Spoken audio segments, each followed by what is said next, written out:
क्या आप जानते हैं अग्निवीर स्कीम के पहले बैच के जवान दिसंबर 2026 में रिटायर होने वाले हैं और जो 75% अग्निवीर रिटायर होंगे उन्हें सरकारी नौकरी में शामिल होने के लिए कई सारी विशेष सुविधाएं मिलने वाली हैं। आज हम आपको पूरी जानकारी देंगे कि ये सुविधाएं क्या हैं और ये कैसे काम करेंगी। अग्निवीर स्कीम 2026 रिटायरमेंट और अवसर।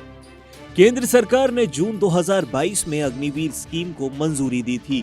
इसके तहत युवा उम्मीदवारों को भारतीय सेना, नेवी और एयरफोर्स में सिर्फ 4 साल के लिए भर्ती किया जाता है। हर साल लगभग 40 से 50 हजार अग्निवीरों को सेवा में लिया जाता है। पहले बैच की भर्ती अक्टूबर-नवंबर 2022 में हुई थी और ये बैच 2026 तक यानी 4 साल की सेवा पूरी करके रिटायर होने वाला है। अग्निवीर स्कीम का नियम क्या कहता है? 25% अग्निवीरों को सेना में नियमित कर दिया जाएगा, यानी कि ये लोग लगातार सेवा में रहेंगे। बाकी 75% अग्निवीर रिटायर होंगे और फिर उन्हें सरकारी नौकरी में शामिल होने के लिए कई सारी विशेष सुविधाएं मिलेंगी। तो ये 75% रिटायर अग्निवीर किन सुविधाओं का लाभ उठा पाएंगे, आइए जानते हैं। पहला है आयु सीमा में छूट मिलेगी। रिटायर होने वाले अग्निवीरों को सरकारी नौकरी के लिए आवेदन करते समय आयु सीमा में छूट मिलेगी। पहले बैच को 5 साल की अतिरिक्त उम्र की सुविधा दी जाएगी और आमतौर पर 3 साल की छूट मिलेगी। उत्तर प्रदेश, उत्तराखंड, हरियाणा, राजस्थान और मध्य प्रदेश जैसे राज्यों ने ये घोषणा कर दी है।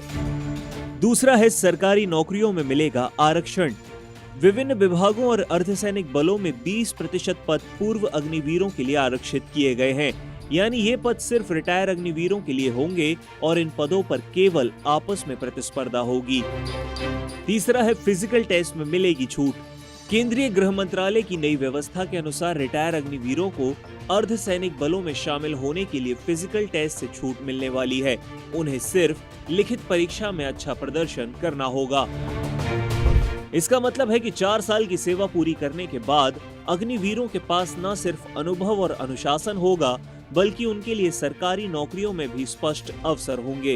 ये कदम न सिर्फ उनके भविष्य को सुरक्षित बनाता है, बल्कि सरकारी विभागों और अर्धसैनिक बलों को भी प्रशिक्षित और सक्षम कर्मियों का लाभ देगा। तो दिसंबर 2026 से अग्निवीरों का पहला बैच रिटायर होगा और ये जवान नई भूमिका में कदम रखने के लिए तैयार होंगे। ये योजना दिखाती है कि कैसे भारत अपनी युवा सेना को न सिर्फ प्रशिक्षित करता है, बल्कि उन्हें जीवन के अगले चरण में अवसर भी प्रदान कर रहा है। आपको क्या लगता है, क्या ये मॉडल भविष्य में युवाओं के लिए सेना और नौकरी दोनों में अवसर बढ़ा सकता है? अपने विचार हमें कमेंट में बताएं।